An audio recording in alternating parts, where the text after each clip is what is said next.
I want to say a couple of things before we get started. First of all, I want to thank Dr. Mike Peasley for allowing us to utilize his class today for this presentation. Let's hear it from Mike, everybody.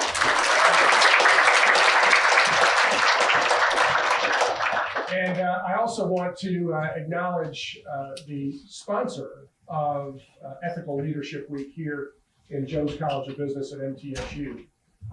Tom Boyd is an alumnus of MTSU. He has been a longtime supporter and benefactor of MTSU and Jones College. Tom and I have known each other ever since I came here.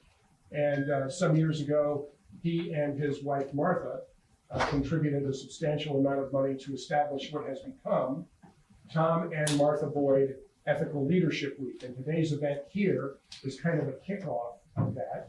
And many of you will be in classes for the rest of the week where you will hear from speakers who have been brought in to discuss the ethical challenges that they face in a variety of different industries and companies. So let's hear it for Tom.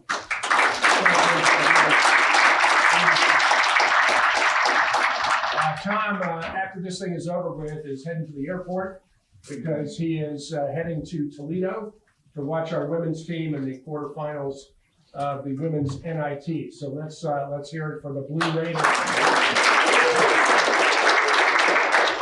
And I also want to recognize Dave Briggs from Fifth Third Bank. Dave and I met each other, gosh, I don't know, about a year and a half ago. And he has been really great in terms of trying to connect and partner with Jones College and MTSU on a variety of different initiatives. And we've got several members of his team who are coming in right now to make sure that they get their FaceTime with the boss. So that's all really good. You're just here to keep me honest. I don't know what that's worth. And last but not least, I want to thank one of the members of my staff, Carolyn Thompson. Carolyn is someone who wears a couple of different hats for Jones College of Business. She's first and foremost the development director, so she's responsible for establishing partnerships that often and hopefully lead to financial contributions to the Jones College. But also, Carolyn is one of our Dale Carnegie trainers. How many of you have taken the Dale Carnegie course or taken it now? Carolyn is one of our Dale Carnegie trainers, so she is not only a staff person, but she's also a faculty member. And just within the past few months, I gave Carolyn another responsibility, which is to coordinate all of the ethical leadership activities. So she is the Larry and Martha Colbert Faculty Fellow in Business Ethics. So let's hear it for Carolyn. Okay, so we're really pleased today to welcome Tim Spence from Fifth Third Bancorp. Tim is the president of Fifth Third Bancorp, which is based in Cincinnati, Ohio. And some of you, I'm sure, have seen Fifth Third facilities in the area. You might have wondered where the name Fifth Third comes from. You know, so I actually did some research on that, because I'd always wondered myself. And it turns out that Fifth Third Bank resulted from a merger of two banks back over 100 years ago. Fifth National Bank and Third National Bank. So now, regardless of anything else, you have that piece of trivia that you can share with your friends at the next party you go to, okay? But Tim joined Fifth Third Bancorp back in 2015, became the president a couple of years ago. And another thing you might not know about Fifth Third is that when you look at the largest banks in the United States, you look at the top 15. Last time I checked, and Tim is going to correct me, I'm sure it's higher than that now, but the last time I checked, they were in the top 15, around number 13 in the country, over $200 billion in assets, over 1,100 locations across many states, over 50,000 ATMs, if I'm not mistaken. And the other thing about Fifth Third is that it has been a leader in digital applications in banking. They have an award-winning app that their customers use to interact with the bank and bringing a lot of convenience to our banking transitions day after day after day. They have really come into this area in a big way, and Dave has been really cooperative and collaborative when it comes to establishing partnerships with Jones College. You may have seen the Fifth Third bank bus here a couple of weeks ago, parked out in front of the BAS building to educate some of our students about financial literacy and financial management. So Tim has a long history in the banking industry. He was working for a major consulting firm before he worked for Fifth Third Bank. He also, I think, has the distinction of going to one of the best private universities in the country. That's Colgate University. And Colgate headquarters is up in upstate New York. Really nice school. In fact, one of my nephews is a graduate of Colgate. Really nice place. Last thing I'll tell you about Fifth Third and why it's so important that Tim be here today during Ethical Leadership Week is that Fifth Third has been a leader in ethical conduct over the past several years. In fact, I believe in 2019, 2020, and 2022, Fifth Third was recognized as one of the worldwide leaders in ethical conduct, one of the best places to work for, one of the most ethical companies in the world. And there are only something like 5 banks that were recognized for that, and Fifth Third is one of them. So it's very appropriate that he be here today. Let's hear it for Tim Spence. Thank you very much, and I appreciate all of you for hosting me today. Good afternoon. It's not bad. It's better than our employees, although I did note, by the way, that you, at least the students, have filled in the lower rows here, whereas the Fifth Third employees immediately went to the back of the class. So I'm not sure what that says about how we're going. It's really a privilege to get to spend a little bit of time with you today and to talk a little bit about ethical leadership. We were recognized about 10 days ago for the 3rd time as one of the world's most ethical companies. You were right. We were one of only 5 banks in the world to have earned that recognition. And it's more than a source of pride for us. It's a big part of how we try to run the business in general. So really, at least from our point of view, the recognition is nice, but it's the actions themselves that are the reason to do it. You were also right about the merger of the 3rd and the 5th national banks of Cincinnati. I don't know why in the 1800s somebody thought Cincinnati, Ohio needed 5 national banks, but it did have 5 of them at one point in time. My favorite part of the story, though, that you didn't touch on, so I'll add one little piece of trivia for you, which is the senior partner in the deal, the larger of the 2 banks, was the 3rd national bank. But the merger occurred during Prohibition era, and it was generally believed that being the 5th Third bank was better than being on your 3rd Fifth. If you think about it from the standpoint of liters of alcohol. So we have been the 3rd bank ever since then. You're right, about $215 billion in assets, about 1,100 branches. We're fortunate to bank a little over 6 million individuals and about 350,000 businesses across the U.S., but primarily in our core footprint, which starts as far north as Michigan, runs all the way down into Florida. We would be the 5th largest bank in Middle Tennessee, so we're one of the large folks here and have been in this market, gosh, Dave, since 2004? Yeah, almost 20 years at this point. It is an incredibly robust market. It's also a little bit warmer here today than it was where I left, so I always look forward to having an opportunity to come down here. And in addition to the things that we do for business, we get to be quite involved in the community. So we got to start off this morning with a town hall at one of the local food banks, which is a really important part, again, about what we do. So in terms of my background, I was a relative latecomer to the banking industry. I came out of college and I wanted to work in tech. So I went to work in tech startups. I was fortunate to get to work for one that was reasonably successful. None of the billion-dollar valuations that you hear people talk about today. The business worked pretty well. We sold it. I went to a second one, which was a lesson in what not to do as it relates to organizational leadership. So it was extremely instructive. And I went from there then to a large consulting firm. And as mentioned, I had the opportunity to work with primarily large financial institutions, payments companies, insurance underwriters and carriers and otherwise, in 6 or 7 different countries over a period of about 10 years. It was a fabulous way of living when I was on my own.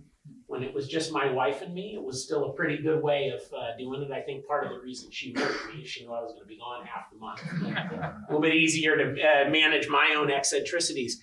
But certainly, at least from my point of view, as we started having kids, I wanted to be around for their childhood. I wanted to be involved.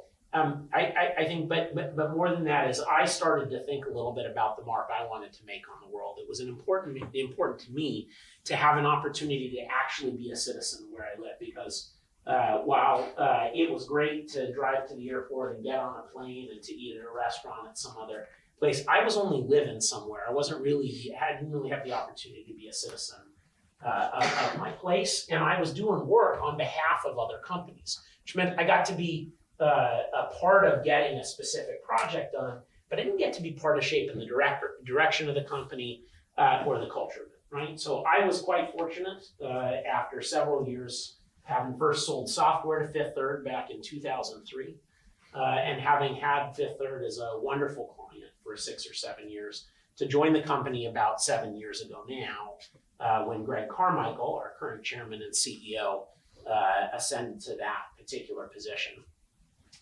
How many of you want to be, is anybody in here, do we have any doctors or educators here? Yeah, what do you want to be? I want to be a business. Okay, very good. Anyone else? No? Okay. So short of you, I would argue that being a banker is the profession that allows you to have the largest impact on the community where you live and work. It was important to me. I think you're a doctor, you're an educator, you're teaching young people, you're taking care of the sick. As a banker, you have the opportunity to invest back into the community. You hear a lot about, I'm sure you talk in these programs about stakeholder capitalism, right? This notion that you got to balance communities and customers and employees and shareholders. The way that a bank works, as you probably know, is we hold $1 in our shareholders' capital for every $10 in loans we make, okay? So you don't have to be a rocket scientist to know that 10 divided by 1 means we're a 10 times leveraged bet on the health of the communities that we serve. So when the community that we serve is doing well, right, when there are jobs being created, people have a little extra money and they're able to save, they get to buy homes, right? When they buy homes, they tend to invest more in their communities. We see it. Crime goes down. Achievement rates in schools goes up, right? A sense that you're part of something bigger than yourself develops and materializes the communities a little bit better. On the business side, it's the same story. When the business is doing well, you have the opportunity to invest in the business. So banks are there to be able to make loans. Those loans get turned into new capital equipment, which improves productivity, creates more jobs, right? And those jobs, and the better paying jobs, create more opportunities again. So you get this good cycle that works in a positive way. On the other side of the equation, when communities are not healthy and people are not able to pay their bills, or there are fewer jobs next year than there were the year prior to that, or otherwise, that same cycle works in reverse. So we, as an industry, have really been doing stakeholder capitalism for hundreds of years, and well prior to it having been a concept. So we have the benefit of there being a business imperative to make sure that the communities that we serve are healthy and that opportunities are available to everybody. I'm also a believer that we have a moral imperative to do those things, okay? We are, and you all are going to be coming of age and going into the workforce at a period of time where we're going to have a much more challenging business environment, right? The last 30 years, if you step back and you look at you, and I don't know how many of you have recently taken a macroeconomics course, right? But you think about the factors that have driven a lot of the growth. It's been falling interest rates, which have allowed people to take on more debt to invest in the business. It's been globalization, which held down costs, right, for businesses. It kept your input costs low, it made inflation more manageable, and it was the expansion of the labor pool that allowed you to basically more people to create things and to sell things, and more people who were earning incomes who therefore had the ability to spend money and otherwise. So we're in a period of time now where at least 2 and probably all 3 of those factors are going to work against us. So every year for the next 10 or 12 years, there are going to be more people who retire out of the workforce than graduate from high school or college to go into the workforce, okay? That means a declining labor pool. We are in an environment now where, from an interest rate perspective, one, it's hard to get below zero for a sustained period of time, and we have been at zero, right? But we also printed about 40% more money over the course of the past 2 years than existed in February of 2020. So when you have 40% more of something, by definition, everything else needs to kind of get to the 40% more expensive before you get a rebalancing of supply and demand, right? So we're likely to be in for a period of sustained inflation, which is going to require the Federal Reserve to raise interest rates, right, in an effort to tame it, which means borrowing costs are going to go up. So less labor, higher borrowing costs, and now owing to the situation that we have in the Ukraine right now and Russia's decision to invade a sovereign territory, we're likely to see an environment where at a minimum, the relations between the East and the West are going to be more divided, and where businesses, and we've been telling our own clients this, because of the supply chain disruptions coming out of the COVID pandemic, are going to be much more focused in finding ways to build out domestic supply chains. That's going to be a good thing for economies like Tennessee's. I have been telling people for a while that the states with a good, solid manufacturing base and good underlying demographics are going to have comparatively a much better run than the folks on the coasts for the next several years. But it's going to create a lot of pain in terms of the business environment. So it's going to be harder to make money as a business in the next 10 or 20 years, I really do believe, than in the past 10 or 20 years. But that's happened at the same time that we're having to deal with a lot of these big macro issues, right? The environment, so the outcry for social justice, the need to find a way to deal with some of the economic inequality that's made its way into our environment, whether that is the urban-rural divide, which exists in many places. And I know from the last time that I was here to visit, David, is a big top priority for Governor Lee in the state of Tennessee. It also has to do with just the income inequality within a given market and the stratification of the top 1% and the bottom 1% and the wide gap that has opened up in between those things. So we are in a point in time where the way that you do business is going to matter a lot because it's going to be harder. And those who have a strong ethical compass, who run their companies according to a set of principles, are going to be able to navigate those challenges, but it's going to require real leadership, right? So and that is, for us at least, the challenge that we grapple with, because while I do believe there's a real nobility to the banking business, how many of you, have on the way in today would have had a favorable opinion of banks? Okay, there's one. So one brave soul here. Two, right? Three. There we go. Okay. Because as many good ways as there are to do good things for communities, there are also ways to extract rent as a bank that are negative. So at Fifth Third, we think a lot about how we do well by doing good. So one of the messages we talk about with our employees, we talk to them about what we're about, right? Our number one core value is to put the customer at the center of everything we do. We ask people to think about, would I sell this product to my mother, right? Is this a thing I would recommend to my neighbor? We ask them to think about the way that they perform the service there. We ask them to vote not just with their money, but with their time in terms of the level of involvement that they have in their communities, whether that's sitting on a local board or volunteering for a food bank. And we ask them to invest in one another, right? And I'll give you a few examples here in a minute about the way that we navigated the last 24 months as it related to the pandemic that I think produced what for us has been historically really excellent outcomes, but which is different than the decisions that a lot of our competitors happen to make. So Fifth Third employs about 20,000 people. There are about 10,000 of those that work in an operations center, one of our retail branches. There are another 10,000 of those that work in an office tower serving commercial clients or doing wealth management or doing our own internal finance and accounting or credit risk management or otherwise.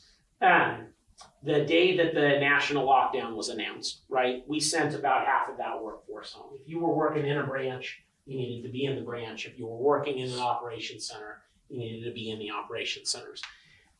It was critically important to me as we were asking people to come into work, to make clear to them that we were not asking them to do anything that I wouldn't do myself, okay? So I spent the first 2 to 3 weeks essentially going from branch to branch in any drivable radius around Cincinnati, Ohio, which there are about 65 or 70 branches I was able to hit during that period, stopping in to check in on folks, right? The level of awareness that gave me about the critical role that our branches were playing in the communities where they operate was much greater than I had ever experienced. So you think about the folks that were most adversely impacted by the pandemic. In most places, it was small business owners, and it was the folks that were living paycheck to paycheck. I drove up to one of our branches in a low to moderate income area in our footprint, and the branch manager had to segregate the drive-through lane, one lane for cars and one for walk-up, because the majority of the people who banked at that banking center got there by bus, on foot, or by bicycle. And I sat in the car while it was raining with my window down, listening to people who were standing in the rain, trying to figure out how to navigate where the next paycheck was going to come from, the way in which they could sign up for social services and otherwise via a pneumatic tube and a crackly speaker, right? It was abundantly clear to me at that point in time that as soon as we were able to do it, we needed to get the branches reopened for walk-in traffic, right? Because if you say that you're about relationships, which at one level or another, every bank talks about that. I saw a Truist ad on my way down here, and they're talking about being the bank that cares, as an example, right? We all know from our personal lives that the best relationships are the ones that are there for us in our greatest hour of need. And here we were in an environment where a big, significant share of our customer base was in their greatest hour of need. And we were operating with a closed door policy, right? So we spent a lot of time and effort figuring out how to make those facilities safe for people. We renovated HVAC systems, put monitors in them so that we could determine how much air had been breathed in a branch and change the cycling of air that came in from the outside. We were the first bank to install what, in hindsight, it turns out were pretty ridiculous plexiglass shields, but they seemed like a good idea at the moment. We paid local distilleries, people who made vodka and gin and things like that, to distill hand sanitizer for us because you just couldn't buy enough of it. And by hook or by crook, we were able to get those financial centers reopened, and we were able to help our people. Our frontline employees in the 3 weeks after the lockdown made over 3 million outbound calls, okay? We asked them not to sell anything. We said, we're off, sales goals are off the table. We just need you to call your customers and ask them, are they okay? We had examples materialize across footprint. I have one customer, she was 91 years old. One of our employees called her, and the second she answered the phone, she burst into tears. She was living at home on her own, no food in the house, no toiletries. And when asked, how she normally got those things, she had a 70-year-old son who was in cancer treatment, who had been delivering goods, but who was now himself in lockdown because of the way that chemotherapy compromises your immune system. So our employees were given information to be able to figure out what social services were available. They called on her behalf. It was going to take a week before those things could be delivered and those services could be started. So they went into their own pocket and went out to the store and bought her what she needed for a week and got her on her feet, okay? Those moments just extraordinarily touching and were a reminder to me of why it was so important that we be invested in the communities where we're now. That then, at least for me, led to the next ethical dilemma, right? We needed to have our facilities open to be able to support our customers and our communities in the markets where we operated. But we were asking 10,000 of our people who disproportionately were among the lower paid, and by the way, majority female, okay, to be in their place of business while the executive management of the company was working comfortably from their own homes. So does that seem fair? I think that's fair. Okay, one head shake no there. You're still smiling. The good teeth going because you're going to be a dentist. So we had a long discussion about it, right? Because on one hand, what we were saying publicly, we were running ads like everybody else that said we're all in it together, right? On the other hand, we were not all in it together. We were not asking the same thing of ourselves. We were asking for our frontline employees. So as our people here will know, one of the things that we did when the national lockdown was lifted is we were the first large financial institution to bring our people back into the office, okay? That was not an easy process. We sent people out of work because of fear of getting sick, and for a good reason.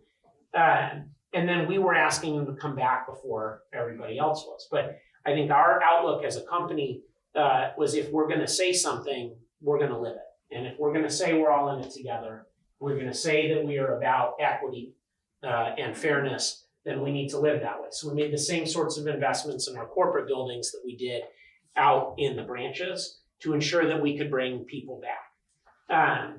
And the byproduct of that is our culture is intact, right? Our belief that we work together, that we're all part of one team, that we are at our best when we're able to create and collaborate, and in an environment where those things can happen, we were able to navigate it.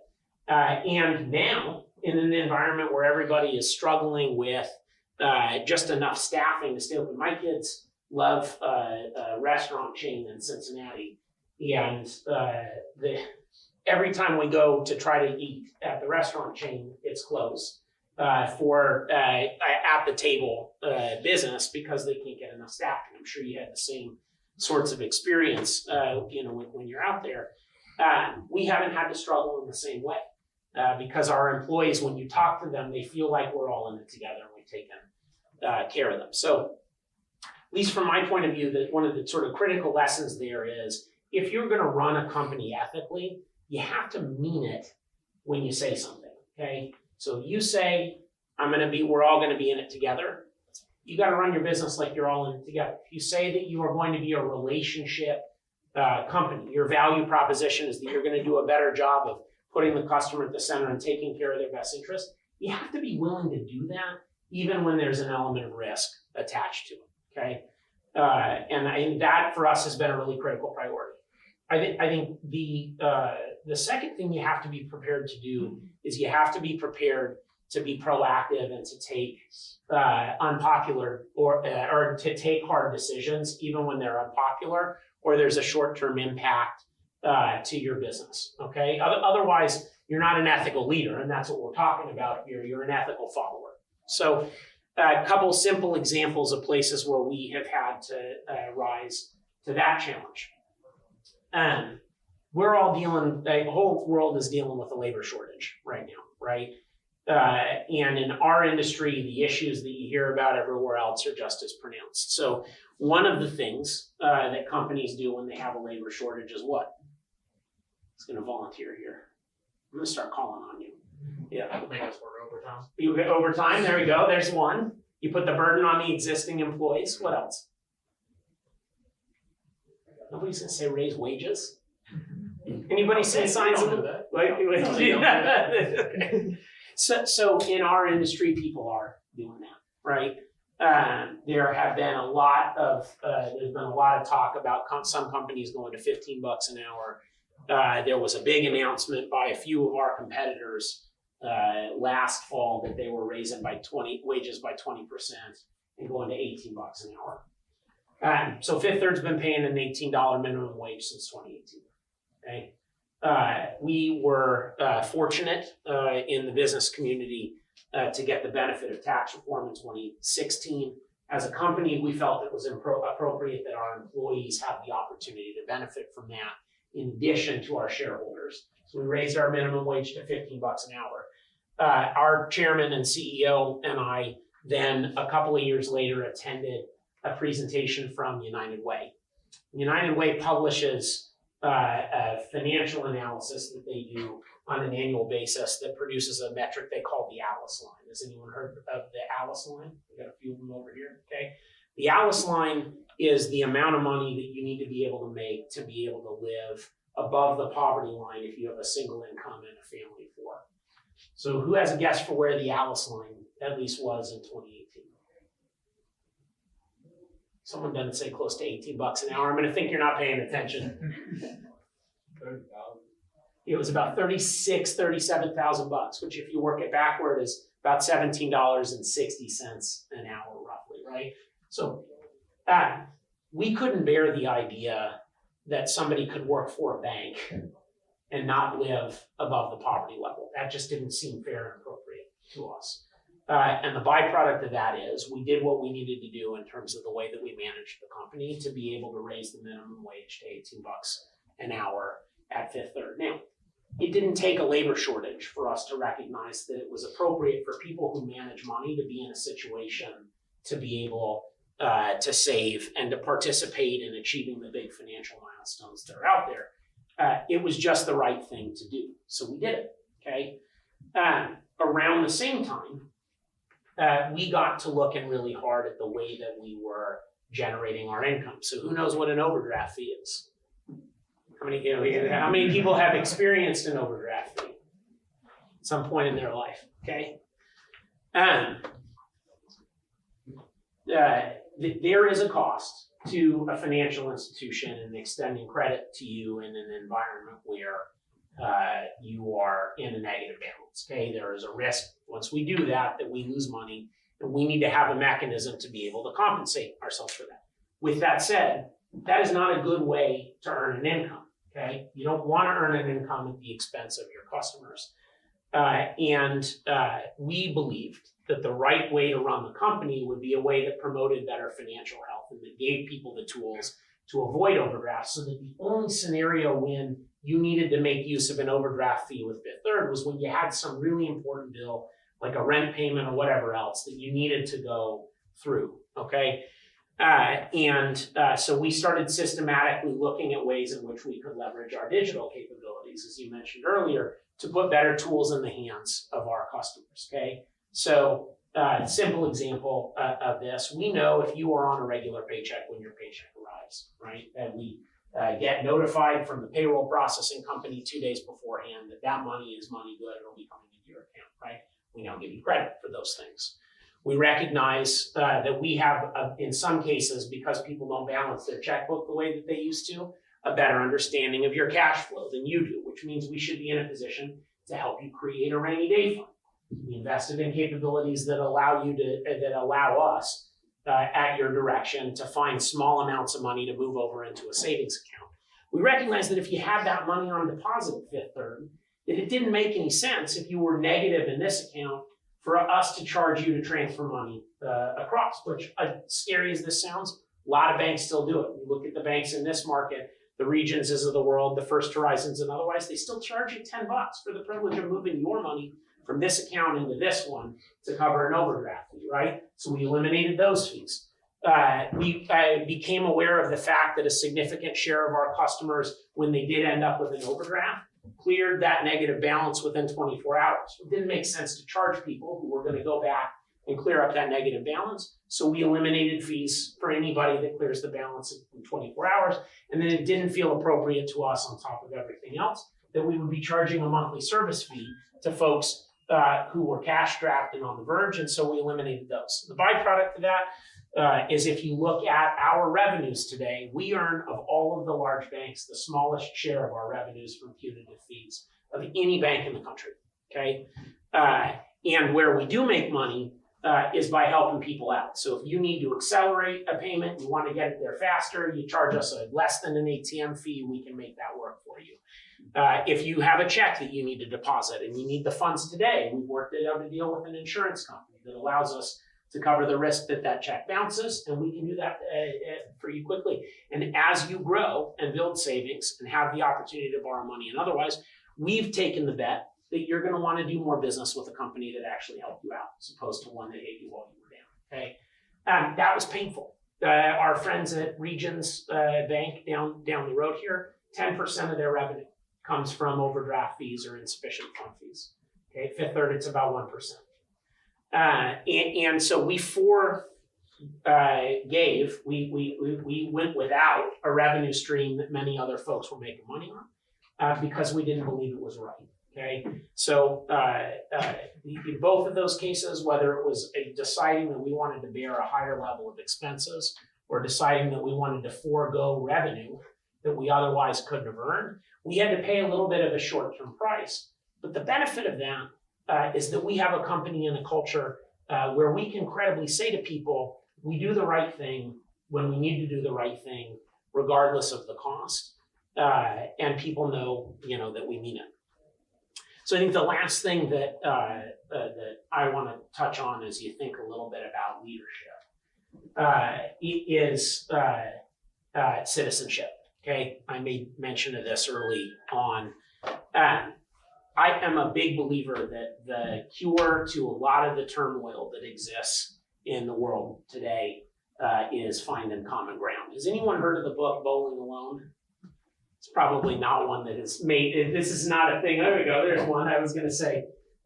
Generally, the deans and the professors say, "Yeah, I've heard that one." The students are like, "What are you talking about?" So you can track the decline in civil discourse in America to the decline in participation in bowling leagues.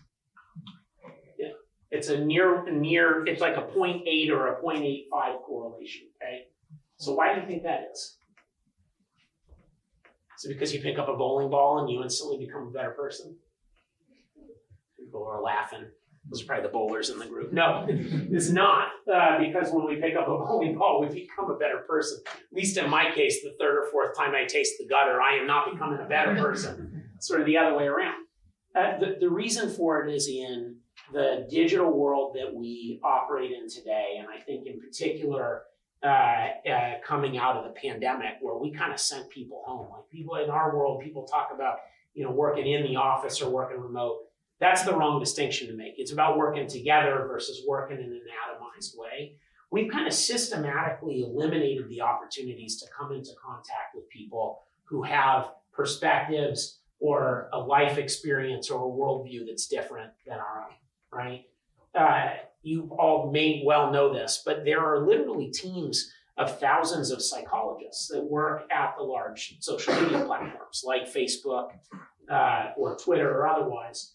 And their entire job, they call it growth hacking, right, is to find ways to get you to spend more time on platform, okay? So for many, many years, the focus was boosting enrollment, but we're at a point in time where it's not like there are a lot of people wandering the earth that haven't seen or heard of Facebook or Snapchat or otherwise. So the real objective now is how you take an existing population of users and get them to spend more time on platform. And it turns out we are more prone to spend time on platform if we feel insecure or agitated, worked up, right? So the business model inside those large companies, whether they will admit to this in this exact way or not, is to agitate you and to make you feel worse about who you are, right?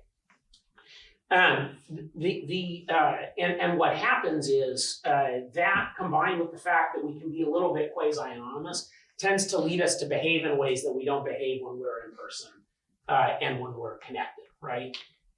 So there are very few places where you have the opportunity anymore to come into contact with people. You all do because you're in a university setting, but you're going to graduate, you're going to go to work for a company. Hopefully that company has an actual presence where you're at. Gives you the opportunity to work with other people because that's where you get the spontaneous connections and otherwise, but it might not. And even if it does, you're much more likely to spend your time after school or after work with people that you relate to or who go to your church or who, when you're my age, have children that go to school where you do. And that is not, if you don't make a deliberate effort to put yourself in the path of people who don't think the way that you do, you just aren't going to come into contact with them at the same frequency that you do in your current environment, right? So what the last thing that we talk a lot about as it relates to ethical leadership is being willing to engage in difficult conversations and being involved in communities, right?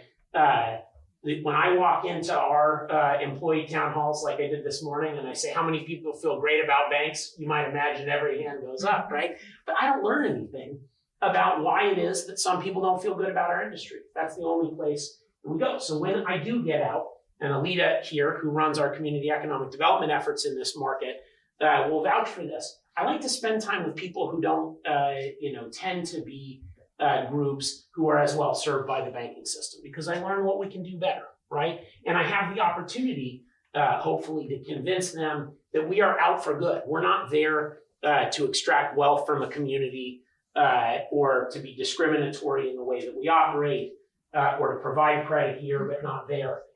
We're here to make sure that everybody has an opportunity to climb the ladder of economic opportunity, provided that you're willing to do the work that you need to do in your own individual life to make that climb. Because we can help, but we can't be the person. We can be the catalyst and the door opener in some cases, but we can't be the one that does the climbing itself. So, I just, in closing, you really do, you have to live your values, okay? If you say you're about something, then you better be willing to give up something else to protect it. Because something that you call a core value that you're not willing to sacrifice something else to protect is not a core value, it's a value of convenience, and that doesn't count. 1. 2, you have to actually lead, right? And that means making hard decisions prior to things becoming an issue, because it's the right thing to do, as opposed to interpreting, like, if we had raised the minimum wage afterward, it would have been a PR response for us, right?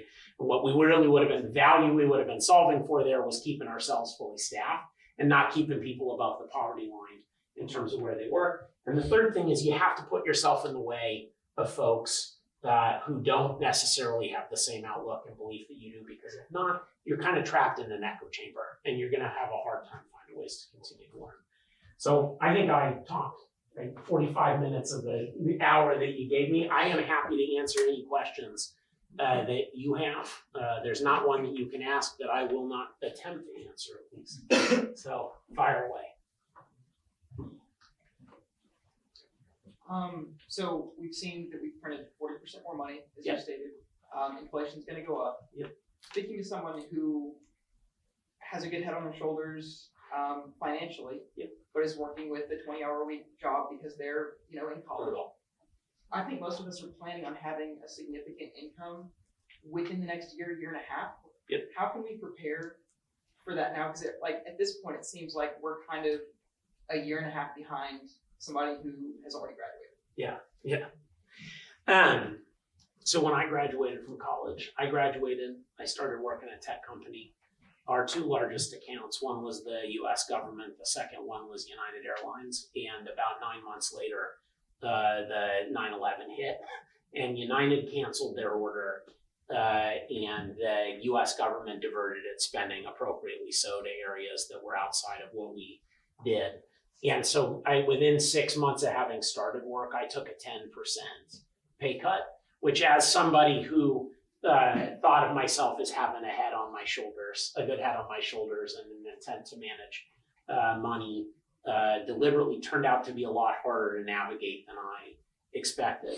I mention this because the most important thing you can be doing now is to be building good habits around the way that you manage money, okay? Once you receive, and you will experience this in every big life change that you make, I think the phrase in economics is sticky downward, right? Lifestyles are sticky downward. So once you become accustomed to living on more, it's much harder to sacrifice some of it and live on less. So have a budget. Okay, be thoughtful about the way in which you track your expenses. It used to be that we taught people how to balance a checkbook. I've yet to figure out how to balance a digital ledger. I believe it's possible, but that is a thing that you're going to have to contend with that people 20 years ago who were graduating college didn't have to contend with. You got to get a handle on your expenses. You got to know what's the minimum amount that you need to be making on an ongoing basis to cover the basics, the roof over your head, your groceries, the gas in your car. And then the other necessity that people always look by is the rainy day fund, okay? More than half of our country does not have $500 set aside for an unexpected expense. Now, my guess is it's more than half in this room. That's okay. It's not where you're at in terms of your life stage, but the car will break down, right? Somebody will back into you. There will be a rent increase you don't expect. It will turn out that energy prices through the winter are more volatile than you anticipate. And we all, it turns out, literally get dumber when we're under financial duress. Your IQ, when you're feeling stressed about your financials, my IQ, when I took a 10% pay cut after having built my rent budget and everything else around a higher money, went down, right? It literally goes down while we're dealing with that level of stress. So you got to find ways while you can to get the rainy day fund in place, because that means you don't have to panic in quite the same way. So I think that's the first thing. The second thing is you have to make good use of credit, right? We're big believers in helping people to step into borrowing money. So we try very hard to work with you. We call it low and grow. That's the internal term for it. Is when somebody asks for a credit card or otherwise, we start with a small amount. As you demonstrate you can manage it responsibly, we'll give you a larger lease or line amount. That's not going to be true of everybody that you do business with. And you can't expect that the people who are offering to lend you money are doing the homework to conclude that what you're borrowing, you're going to be able to repay under different scenario outcomes. So you get a budget in place, you save a rainy day fund, you make super expeditious use of credit for the purposes of building your credit score so that down the road you can, buy a house or otherwise. Those are the three most important things that you can be doing from a financial management perspective. And it's easier to get into those habits earlier than it is later on. I will tell you that. What else? Yeah. Was it difficult to transition from the tech world to the banking industry, or are they more similar than we might? They are more similar today than they were 20 years ago, but yes, they are. The mantra at Facebook, which is move fast and break things, right? And that phrase itself isn't used exactly in other tech companies, but I would tell you the culture of high tech is not dissimilar to that. Most tech companies are built to try to disrupt the status quo in some industry where they operate. And by definition, when you start a business, you start out with 0 customers.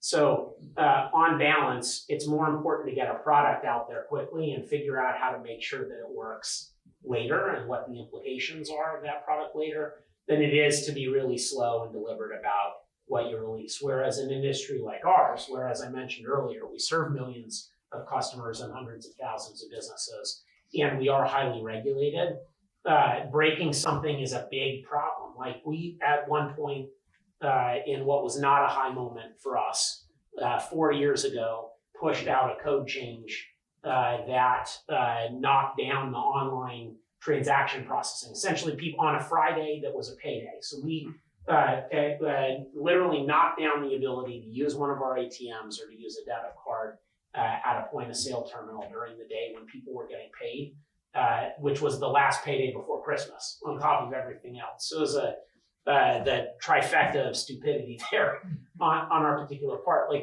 the volume of panicked inbound calls that we got from folks who are like, I'm at the toy store, Santa's not going to come this year if I can't figure this out. I need my groceries and I've been declined and there's no food in the cupboard at home. I'm at the gas station and I have $2 in my wallet and I can't fill the tank. I'm not going to be able to pick up my kid from daycare if I don't get. It just is a reminder that if you try to move fast and break things in our world, you create a problem. So in that particular case, by the way, we were able to get things, fixed that evening. But we gave essentially to try to give people the opportunity to have a little bit better Christmas. We gave everybody who was impacted by that particular issue $100 that day. And we rushed it, pushed it out into their accounts the week before Christmas because it was appropriate for us, we believe, to compensate those folks, which I guess again is an example of you have to live by your values. You say your customer first. You create that sort of a disruption, you got to do something to rectify it. So I would tell you that probably was the biggest cultural shift I had to experience, was this idea that when you get something wrong, even in a small way, it can have huge ramifications for people. Whereas if you screw up the filter, probably none of you use Instagram, but that was the one that people were using the last time I updated my apps. If you mess up a Snapchat filter or something like that, people just stop using the app for the day. It's not like they have to go without food or figure out a way to deal with their gas. What else? Yeah, Are there opportunities for graduates with no experience? there are. In fact, we employ several alumni from school here. So I think we are constantly in the market for people that want to join the company at an entry level and to learn and grow inside the company. It's a knowledge business, ours is, right? And it's a customer service business. And in knowledge businesses and customer services businesses, tenure matters a lot, because the longer you stay with us, the more you learn, the better able you are to serve our customers, and therefore the better our business is. So if you are somebody who wants to get out of school to earn a decent wage and to have the opportunity to grow, and you're committed to being at a company who's giving us the opportunity to be your employer for life, we'd love to talk to you. And Alita here, I'm going to volunteer since Connie isn't in the room, can field any questions you have as it relates to how you start the process. But we like critical thinkers. We like people who want to be embedded in the communities where they operate. And we care deeply that people who come inside the company see us as a potential avenue for a long-term career. Let's hear it from